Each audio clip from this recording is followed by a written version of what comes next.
सुनाओ।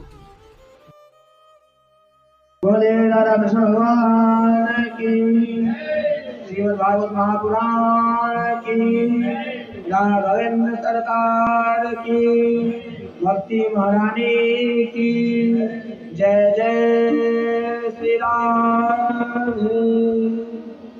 द्वारिकाधीश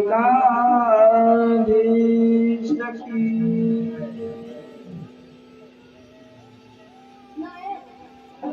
देखिए, हम अपने जीवन में चाहे किसी भी चीज में कटौती कर ले, कंजूसी कर ले, भगवान के भजन में कंजूसी नहीं करना चाहिए।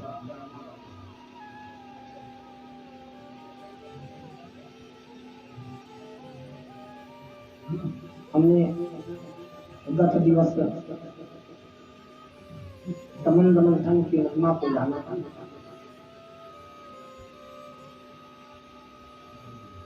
दमन मंथन के बाद भगवान ने देवताओं को अमृत का पान कराया,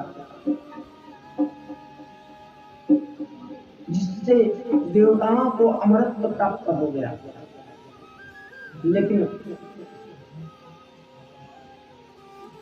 सुख पाने के बाद देवता जन जैसे भगवान को तो भूल ही गए। देवता जन भगवान के भजन को करना भूल गए, भगवान के नाम को जपना भूल गए। क्यों? क्योंकि अब कहेगा डर, अब तो हम अमर हो गए।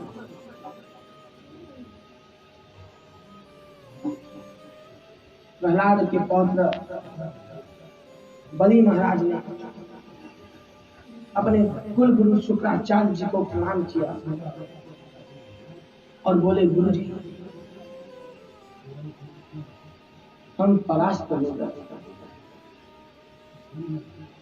देवताओं को विजय की प्राप्ति हुई। लेकिन ये बताएं गुरुदेव, देवताओं को अमृत पान मिला है, अमृत उन्होंने पान किया, इससे तो ये निश्चित है कि वो मरेंगे नहीं। लेकिन गुरुदेव, इसका अर्थ ये तो नहीं कि देवता हमसे कभी परास्त नहीं है।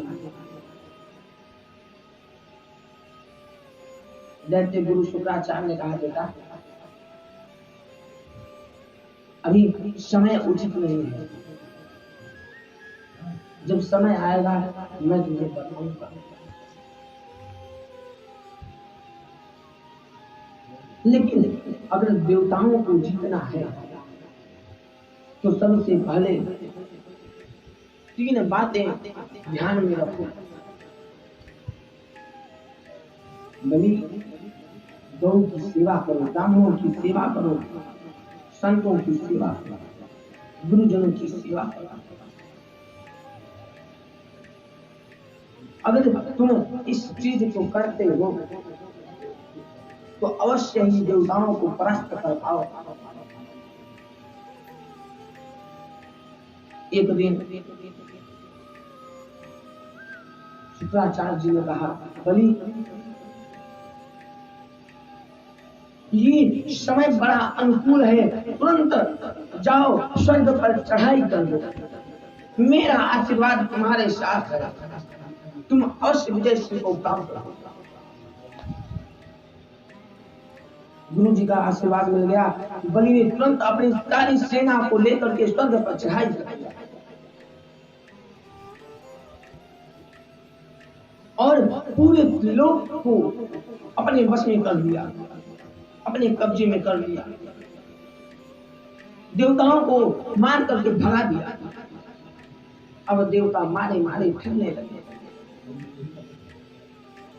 जिनकी महिमा को गाना छोड़ा था ना, अब उन्हीं के शरण में पुनः देवता भागे भागे आए।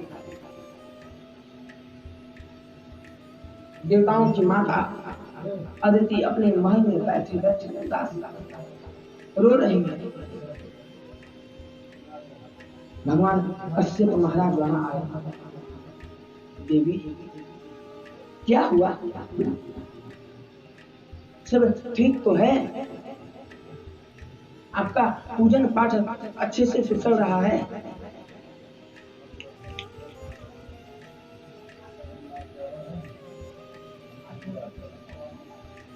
आप उदास क्यों बैठे हो? माता ने कहा, भगवान मेरे पुत्र देवताओं के राज्य को देवताओं के राजा बलि ने छीन लिया है, उसके अपना आधिपत्य दिखा रहा है। मेरी कामना है भगवान कि मेरे घर कोई ऐसा पुत्र आए जो मेरे पुत्रों देवताओं का राज्य उन्हें पुनः वापस दिला दे। इसलिए मैं उदास। कश्यप महाराज बोले, देवी मैं तुम्हें एक व्रत के बारे में बताता हूं। इस व्रत का नाम है पयोव्रत।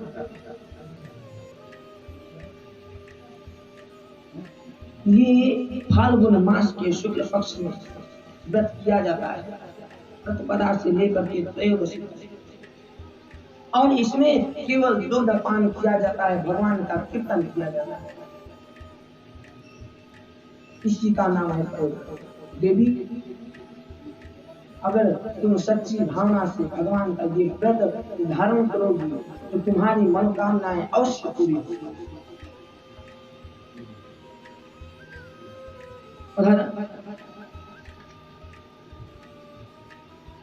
देवता जन एकदम घबराए हुए हैं। माता अदिति ने व्रत को आरंभ किया। व्रत की तपस्या से प्रसन्न होकर के भगवान नारायण आए और माता अदिति को विश्वास दिला दिया कि मैं आपके यहाँ पुत्र बन करके आऊंगा, और नारायण भगवान पुनः वैकुंठ को चले गए। बलि द्वारा जब देवताओं को भगाया गया, देवता भगे भगे भगवान नारायण के शरण में गए, रोते हैं, भगवान इतनी दुर्दशा हो रही है, कुछ तो उपाय करो। दैत्यों के राजा बलि ने हमारा सारा राज्य छीन लिया। भगवान बोले, सुनो, इस समय मैं भी तुम्हारी सहायता नहीं कर सकता। क्यों? क्योंकि दैत्य राजा बलि के ऊपर उनके गुरु भगवान का आशीर्वाद था, और जहां गुरु का आशीर्वाद है वहां मैं भी कुछ नहीं कर सकता। हाँ, एक काम हो सकता है। क्या भगवान? मैं माता अदिति के यहाँ पुत्र बनकर के आऊंगा। मैंने उन्हें आशीर्वाद दिया है, और जब मैं पुत्र बनकर के आऊंगा, राजा बलि के पास जाकर के उससे भिक्षा में तुम्हारे राज्य को मांग करके ले आऊंगा। पवित्र मास भादव महीने के शुक्ल पक्ष द्वादशी के दिन ठीक 12 बजे भगवान श्री नारायण देवताओं की कार्य सिद्धि के लिए माता अदिति के घर प्रकट हुए। बोलिए वामन भगवान की। देवताओं की कार्य सिद्धि के लिए भगवान ने वामन का रूप धारण किया। कितना दिव्य स्वरूप है भगवान का। छोटे छोटे हाथ में छोटे छोटे पांव, सुंदर मनोहर झांकी है भगवान। अद्भुत मुखारविंद है, उनके चेहरे का तेज ही दिव्य है। अब तो भगवान के दर्शन करके सभी देवता प्रसन्न चित्त हो गए। जब खुशी के दिन आ जाए, माता अदिति ने भगवान को कौपीन पहनाया, देवगुरु बृहस्पति ने जनेऊ धारण कराया, दिशाओं की स्वामी ने भगवान को छत्र प्रदान किया, और ब्रह्मा जी ने भगवान को कमंडलू प्रदान किया। सप्तऋषियों ने कुशा भेंट किया, भगवान के चरणों में खड़ाऊ पहनाया, और भगवती उमा देवी भगवान की भिक्षा पात्र भिक्षा, भगवान उस भिक्षा को देवगुरु बृहस्पति के झोली में डाल दिया। बृहस्पति गुरु ने कहा कि मेरा इससे कुछ नहीं होगा, जाओ और बलि से उसका राज्य भिक्षा में लेकर दिया। देवगुरु बृहस्पति के आदेश से भगवान वामन बलि के यज्ञ मंडप की ओर प्रस्थान कर दिया। इधर स्वर्गारोहण करने के बाद राजा बलि यज्ञ पर यज्ञ करता है। राजा बलि यज्ञ कर रहा था और आचार्य पद पर बैठे हैं शुक्राचार्य। यज्ञ करते करते राजा बलि ने दूर से ही भगवान वामन को देखा और देखते ही रह गया। शुक्राचार्य कहता है गुरुदेव ये क्या दृश्य, मुझे तो लगता है कि स्वयं साक्षात सूर्य देव हमारे यज्ञ मंडप की तरफ आ रहे हैं। गुरु जी कहते हैं बलि अगर सूर्य नहीं तो चंद्र तो है ही। दोनों गुरु चेला आपस में बातें कर रहे थे भगवान के बारे में, तब तक वामन भगवान उनके यज्ञ मंडप के समीप आ गए। वामन प्रभु को देखते ही राजा बलि अपने गद्दी से उठा और भगवान का स्वागत करने के लिए उनके चरणों में गिर गया। कहता है कि स्वागतम ते नमस्तुभ्यं ब्रह्मं किं करवामते ब्रह्मर्षिणां तपः साक्षात् मन्ये त्वां प्रवर्धनम्। ये ब्राह्मण रूपा आपका मुखारविंद देख करके तो लगता है किसे ही देखते रहे। मैं राजा बलि आपके चरणों में प्रणाम करता हूँ। मेरा अहोभाग्य कि आप जैसे संत मेरे यज्ञ मंडप में पधारे। सच बताऊं ब्राह्मण देवता, मुझे तो लगता है आज मेरे पितर लोग आपको देख करके, इस दृश्य को देख करके तृप्त हो गए। मेरा तो मानो कुल ही पवित्र हो गया। आज मेरा यज्ञ सफल हो गया। भगवान के चरणों में प्रणाम करती हुई राजा बलि पूछता है भगवान आप कौन हो, आपका निवास स्थान कहाँ है? भगवान वामन बोलते शुक्राचार्य कहते हैं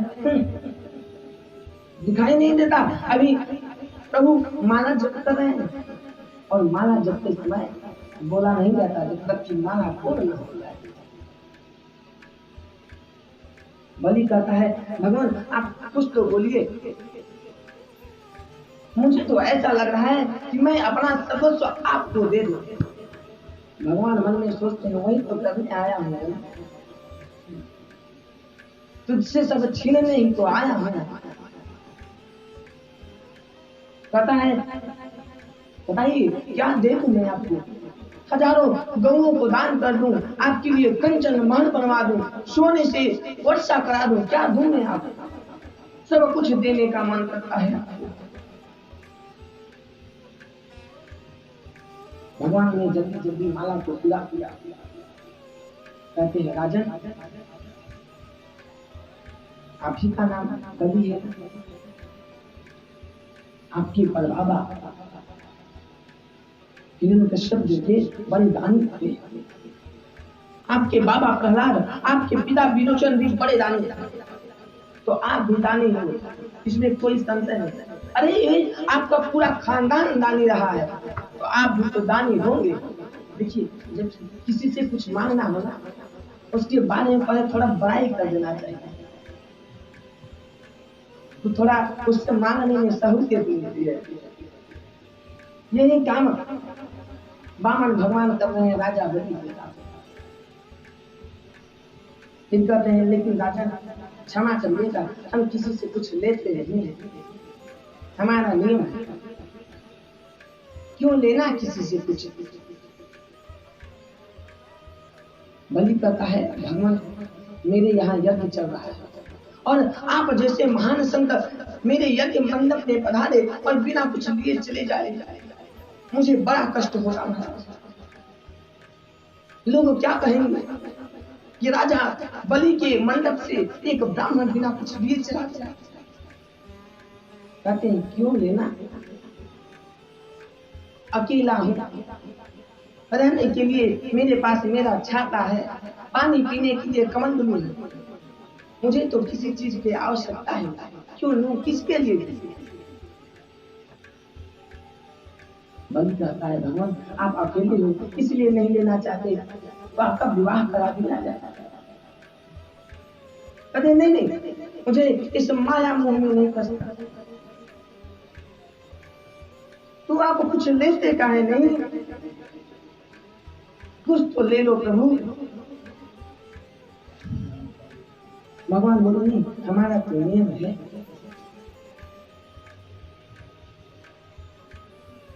बलि कहता है भगवान ऐसे न बोलिए, और विवाह आप क्यों नहीं करना चाहिए। अरे ये गृहस्थ जीवन तो सबसे बड़ा उत्तम क्षण है, सबसे उत्तम माना गया है गृहस्थ जीवन। भगवान कहते हैं अच्छा तो ठीक है, सबसे पहले तुम ब्याह ही करा दो। राजा बलि सुना एकदम प्रफुल्लित हो गया, आनंदित हो गया कि चलिए कुछ तो शुरुआत हुआ। बलि ने कहा गुरुवर जल्दी से विवाह का मुहूर्त देखिए, नहीं तो ये कब बदल जाएंगे कोई ठिकाना नहीं। गुरुवर के बोलने से पहले भगवान वामन करते हैं लेकिन राजन विवाह तो हो जाएगा ठीक है, लेकिन विवाह के बाद बच्चे भी तो होंगे, उनके भोजन और शिक्षा की व्यवस्था क्या करनी थी। बोला महाराज आप उसकी चिंता न करें, मैं भंडारा खुलवा दूंगा, प्रत्येक दिन आपके बच्चों के बहाने पूरे नगरवासी फ्री में भोजन करेंगे, और शिक्षा की तो व्यवस्था हमने पहले से ही करके रखा है। हमारा विद्यालय है ना हिरण्यकश्यप महाविद्यालय, आपके भी बच्चे उसी विद्यालय में पढ़ेंगे, शिक्षा ग्रहण करेंगे। भगवान ने कहा अच्छा ये तो बताओ बाल गोपाल होंगे तो 5-10 तो होंगे ही ना। राजा बलि नीचे की तरफ सर करके कहता है भगवान अब ये तो आप ही जानो, 5-10 होंगे कि 50 होंगे, मैं क्या जानूं। नहीं, मैं इसलिए पूछ रहा था विवाह होगा, बच्चे होंगे, उन बच्चों में से कभी कभार हो सकता है एकाक की मृत्यु भी हो जाए, और मैंने सुना है कि मृत्यु के पश्चात रोया जाता है, तो रोने की व्यवस्था कहाँ से करोगे। बलि कहता है महाराज आपके बच्चे रहेंगे तो रोना भी तो आप ही को पड़ेगा, अब मैं उसकी व्यवस्था कहाँ से करूँ। भगवान कहते हैं तो ऐसा कर्म ही क्यों करें जिसके लिए रोना पड़े, जिस कर्म का परिणाम आपको पहले ही पता होगा, उस कर्म को क्यों करें कि हमें बाद में रोना पड़े। बलि भगवान के चरणों में गिर गया, अरे आपने तो एकदम हद कर दी महाराज, किसी भी प्रकार से आप विवाह के लिए तैयार हुए थे उसको मना कर दिया आपने। बलि रोने लगा। भगवान कहते हैं अरे बलि तुमने तो हमें धर्म संकट में डाल दिया। कैसा धर्म संकट महाराज। राजन मेरा नियम है मैं किसी से लेता नहीं, और तुम बिना लिए जाने नहीं दे रहे हो, इसलिए ऐसा करो कि तस्मात् तत्तो महिमीषत् विडेहं वरदर्शभा पदानि त्रिदेतेन्द्र संमितानि पदा। इसलिए ऐसा करो राजन, मुझे तुम 3 पग पृथ्वी दे दो। राजा बलि ने कहा 3 पग? अरे महाराज एक बात बोलूं, आप बुरा न मानना, आप बामन के बामन ही रह गए। अरे 3 पग पृथ्वी में क्या होता है, आपको मांगने भी नहीं आता। त्रैलोकपति के पास आकर के आप मांगते भी हैं तो 3 पग पृथ्वी। भगवान बोले अगर देना है तो 3 पग दे दो, नहीं तो हम इससे ज्यादा नहीं लेंगे। सब आप 3 पग नहीं लेंगे, लेंगे तो केवल 3 पग ही लेंगे। वो भी राजन तुम्हारे पग से नहीं, खुद अपने पग से लेंगे। बोले कहता है लो कर लो बात, ठीक है प्रभु जहां चाहिए आपको ले लो। भगवान कहते हैं क्यों, सागमूली है क्या, ऐसे ही ले ले जहां चाहो। हम पता चला कभी यहाँ अपना विश्राम करने लगे, भजन करने लगे, तुम आकर के कह दोगे ये हमारा जमीन है, देना है दान तो रजिस्ट्री करो, संकल्प करो। क्यों? क्योंकि संकल्प के बिना हम कुछ नहीं लेते। राजा बलि बोला 3 पग के लिए संकल्प करो, क्या जगहसाई कराना चाहते हो महाराज? लोग कहेंगे त्रिलोक के अधिपति ने एक ब्राह्मण को 3 पग पृथ्वी दिया, वो भी संकल्प कर। भगवान कहते हैं तुरंत हम तो जाते हैं। अरे हमने तो पहले ही मना किया था, हमें कुछ नहीं चाहिए, वो तो तुम ही इतना कह रहे हो। बलि ने कहा अच्छा ठीक है महाराज संकल्प ही करा लो। लेकिन जब संकल्प वाले बात को दैत्य गुरु शुक्राचार्य जी ने सुना, कहते हैं ये ब्राह्मण बार बार संकल्प पे इतना जोर क्यों दे रहा है, कुछ तो दाल में काला है। ध्यान लगा करके देखते हैं तो श्री नारायण को पाते हैं बामन रूप में। कहते हैं ये दाल में काला नहीं, पूरी की पूरी दाल ही काली है। राजा बलि को एक किनारे बुलाते हैं, बलि थोड़ा इधर आना। जी गुरुदेव क्या हुआ? अरे इस बामन के चक्कर में मत पड़ो, बहुत गड़बड़ी है यहाँ राजा। बोले क्या हुआ गुरुदेव, कौन है ये? बोले राजन ये कोई और नहीं, ये साक्षात विष्णु हैं, देवताओं की कार्य सिद्धि के लिए आए हैं। अगर तुमने संकल्प किया तो तुम बर्बाद हो जाओगे, कहीं के नहीं बचोगे। ये तुम्हें लूट करके चला जाएगा। जाओ अभी तुरंत जाओ, इसको मना कर दो। जाओ ब्राह्मण देवता, मैंने तुमको कुछ नहीं कहा देने। बलि कहते हैं क्या आप मुझसे पाप पकड़ाना चाहते हो, झूठ बोलवाना चाहते हो? अरे महाराज आपने ही तो जीवन भर सिखाया झूठ नहीं बोलना चाहिए, और आप ही झूठ बोलवाते हो। शुक्राचार्य जी कहते हैं बेटा कुछ समय कुछ परिस्थितियां ऐसी होती हैं जहां झूठ बोलने पर भी पाप नहीं लगता। कहां कहां? तो श्री सुनर्म विवाहे च वृद्ध्यर्थे प्राण संकटे गो ब्राह्मणार्थे हिंसायां नानतम स्याजगोषितम।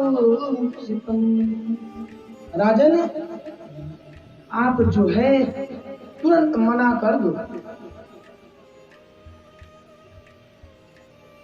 राजन स्त्री के विवाह के लिए अगर आपको एक बार झूठ बोलना पड़े तो आप बोल सकते हैं, वहां आपको पाप नहीं लगेगा। किसी कन्या के विवाह में अड़चन आ रही है, अगर आपके एक झूठ बोलने से उसका घर बच सकता है तो आपको झूठ बोल देना चाहिए, उसका पाप आपको नहीं लगेगा। और जहां धन दौलत की बात है, अगर आपके एक झूठ बोल देने से आपकी संपत्ति बच जाती है तो आपको झूठ बोल देना चाहिए। हाँ, लेकिन वो संपत्ति नहीं जो आप दूसरे का हड़पना चाहते हैं, अपनी खुद की संपत्ति।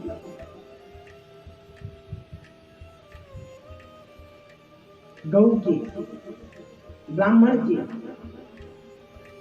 कहीं गौ का ब्राह्मण का हत्या हो रहा है, अगर आपके एक झूठ बोल देने से वो जीव बच जा रहा है, ब्राह्मण गौ बच जा रहे हैं, तो आपको बिना सोचे समझे झूठ बोल देना चाहिए राजन, आपको पाप उसका नहीं लगेगा। इसलिए राजन मैं कहता हूं तुरंत जाओ, ब्राह्मण को मना कर दो, मैंने कुछ नहीं बोला महाराज तुम्हें देने को। बलि ने कहा भगवान अगर ये स्वयं साक्षात विष्णु हैं, ये मुझे लूटने के लिए ही आए हैं, तो भी इसमें मेरा ही सम्मान होगा। क्यों? इतिहास कहेगा कि भगवान विष्णु स्वयं राजा बलि के यहाँ आए थे भिक्षा लेने के लिए, भिक्षुक के रूप में आए।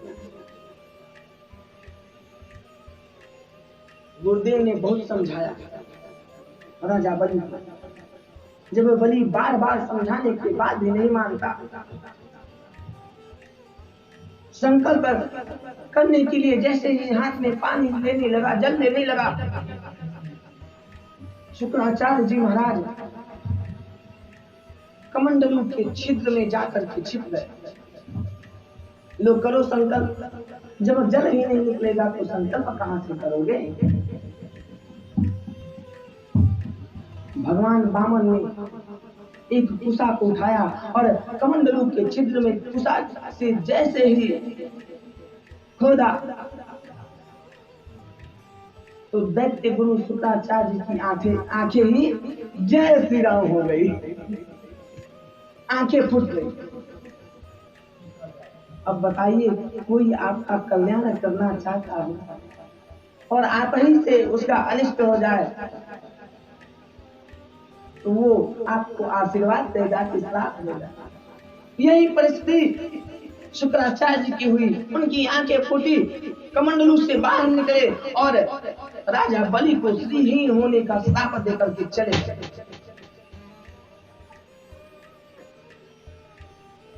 शुक्राचार्य जी तो चले गए।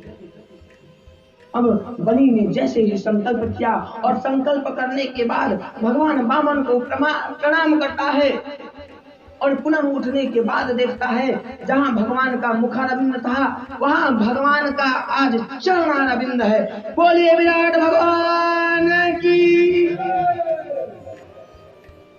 भगवान ने विराट रूप धारण कर लिया। बलि तो देखते ही रह गया। बलि ने अपना चेहरा ऊपर की ओर करके देखना चाहा, लेकिन भगवान का चेहरा दिख ही नहीं रहा है। इतने विराट स्वरूप में भगवान ने अवतार ले लिया। प्रभु ने एक चरण नीचे के लोक में रखा और दूसरे को इतना लंबा किया कि तीनों लोग इसके बीच में आ गए।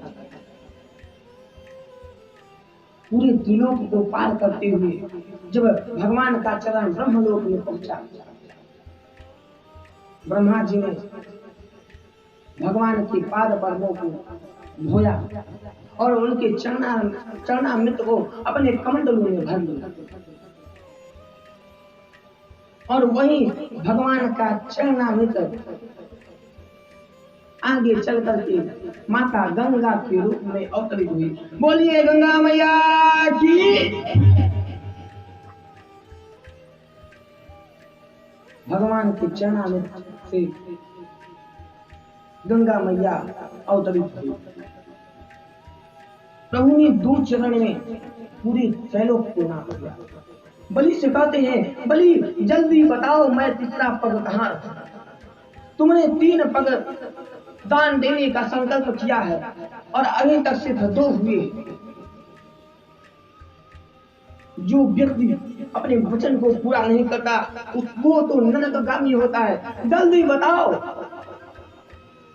भगवान ने गरुड़ को आदेश दिया, गरुड़ तुरंत बंदी बना लो इसे, ये अपने वचन को पूरा नहीं करता। भगवान के आदेश से गरुड़ ने राजा बलि को बंदी बना लिया। लेकिन बलि महाराज भगवान के सामने हाथ जोड़कर कहते हैं, भगवान आप एक बात बताइए, धन बड़ा होता है या धन का मालिक? भगवान बोले नहीं, धन से तो 100 गुना बड़ा होता है धन का मालिक। बलि ने कहा, तो फिर भगवान अभी तक आपने जिसे भी नापा वो मेरा धन था, अभी तो मैं स्वयं बाकी हूँ, आप तीसरा पग मेरे सर पे रख दीजिए। भगवान ने बलि के सर पर अपना तीसरा चरण रखा और जैसे ही चरण रखा भगवान के नेत्रों से आंसू बहने लगे। कहते हैं, बाहर बलि, मैं तो आया था तुझे छलने के लिए और खुद छल गया। इतने में बलि की पत्नी आई, उसने प्रभु के चरणों में प्रणाम किया और बोली, भगवान ये जो पूरा संसार है ना, सब आपकी पीड़ा स्थली है। मैंने इस मर्म को जान लिया है। ये जीव की सबसे बड़ी गलतफहमी है कि वो अपने आप को इस संसार का मालिक समझ लेता है। मेरे पति को आपने धन संपत्ति त्रैलोक का राजा बनाया, आपने बड़ी कृपा की, लेकिन भगवान आज उनसे ये सब छीन करके आपने और बड़ी कृपा कर दी। आज आपने अपना चरणारविंद मेरे पति के सर पे रख दिया। और फिर कहती है कि सबको दुश्मन बना लिया मैंने, सबको दुश्मन।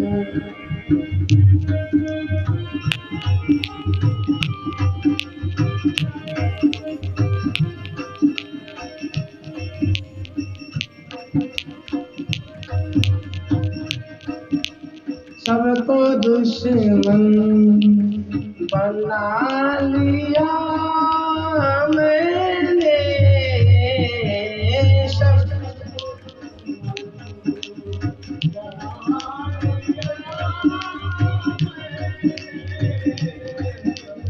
आपसे दिल लगा लिया मैंने,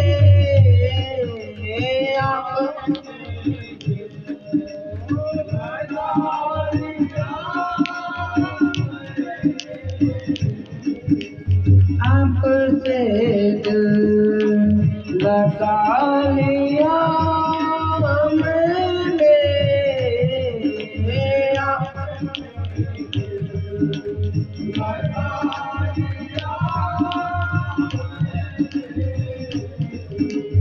सबको दुश्मन बना लिया मैंने,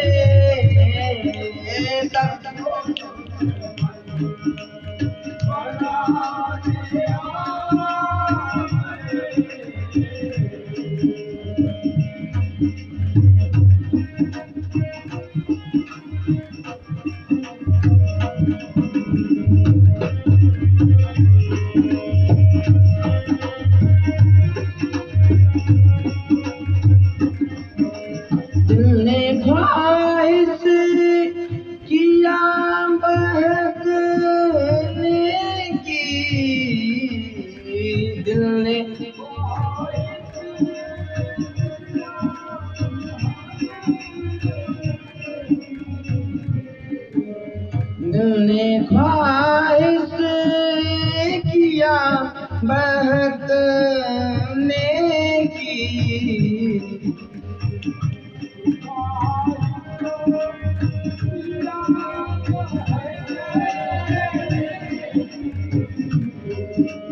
कैसे दिल को मना लिया मैंने,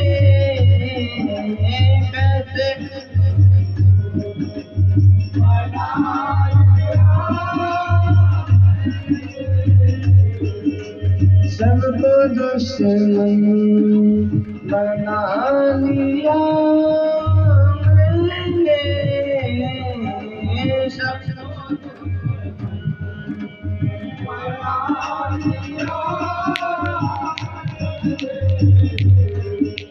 सबको दुश्मन बना लिया मैंने,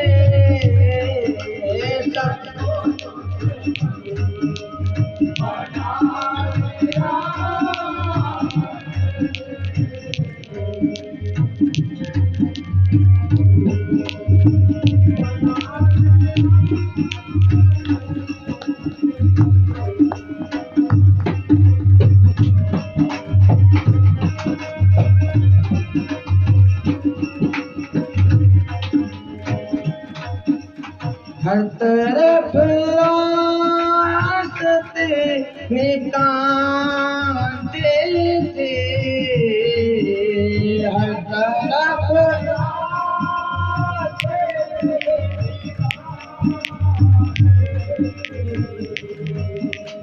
हर तरफ रास्ते निकालते थे,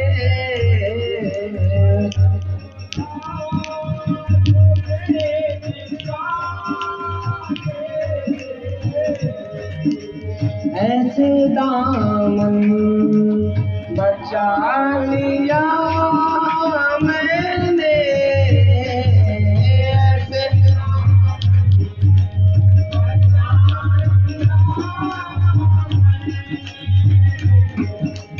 सबको दुश्मन बना लिया मैंने,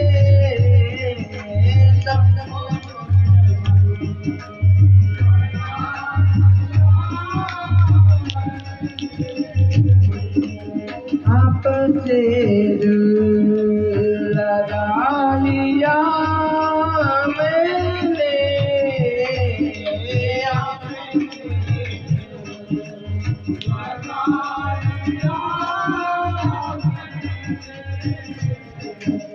सबको दुश्मन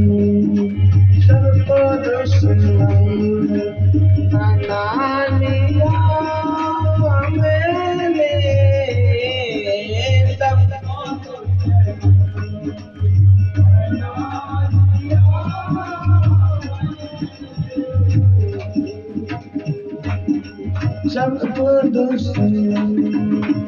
सबको दुश्मन हो, सबको दुश्मन बना लिया मैंने, सबको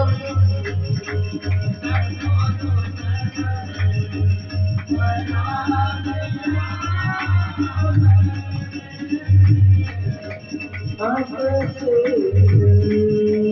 लगा लिया मैंने, सबको दुश्मन। राजा बने की तपनी करती है भगवान, आज मानो हमें सब कुछ मिल गया, क्यों? क्योंकि आज हमारा दिल आपके चरणों में लग गया।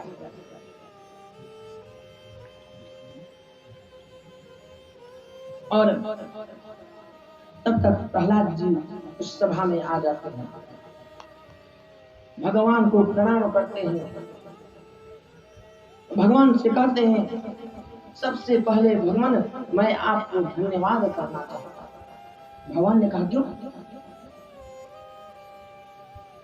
ऐसा मैंने क्या कर दिया? अरे मैंने तो तुम्हारे पौत्र का राज्य छीना है और तुम मुझे धन्यवाद करते हो। प्रहलाद जी ने कहा भगवान कौन किसका राज्य? अरे ये सब तो एक माया है।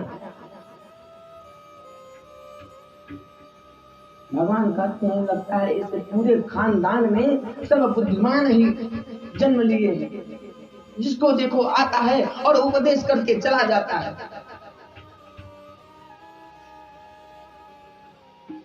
ब्रह्मा जी आते हैं, महाराजा बलि को छुड़ाते हैं गरुड़ के पास से। भगवान ने कहा, बेटा प्रहलाद, आज मेरा हृदय और भी प्रसन्न हो गया।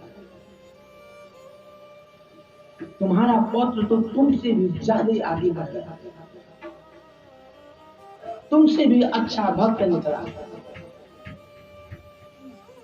आपके माता पिता के सामने आपके बच्चों की कोई बड़ाई करे, बड़े आनंदित होते हैं आपके माता। वही स्थिति आज प्रहलाद जी की है। कहते हैं इसीलिए प्रहलाद, मैं आज सुतर लोक का राजा बलि को बनाता। ये सुतल लोक जो है, इसका राज्य पाने के लिए देवता जन भी तरसते हैं और कहते हैं, बलि अगर तुम्हें और कोई कामना है वो भी मांग लो, आज जो कुछ मांगोगे सब दे दूंगा। इंद्र बनना है इंद्र बना दूंगा। इंद्र कहे लो कर लो बात, जिसलिए गए थे उसी को फिर से समर्पण करना चाहते हैं। बलि बोले, भगवान मुझे कुछ नहीं चाहिए।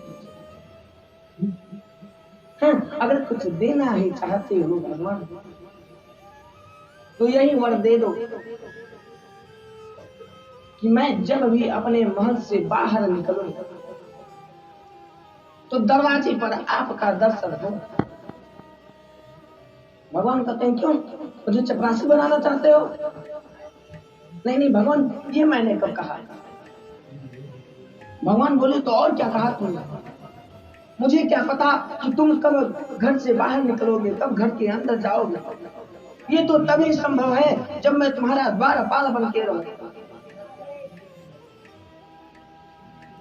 फिर भगवान ने कहा, जाओ बलि, तुम्हारी ये भी इच्छा पूर्ण हुई।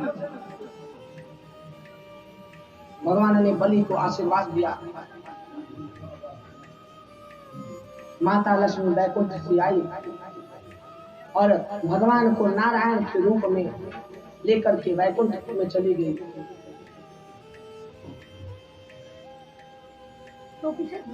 भगवान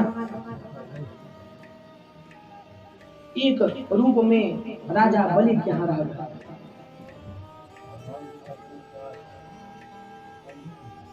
राजा चक्रवर्ती की एक आकांक्षा पूर्ण करने के लिए भगवान ने मत्स्य अवतार धारण किया। सुखदेव जी कहते हैं, परीक्षित, भगवान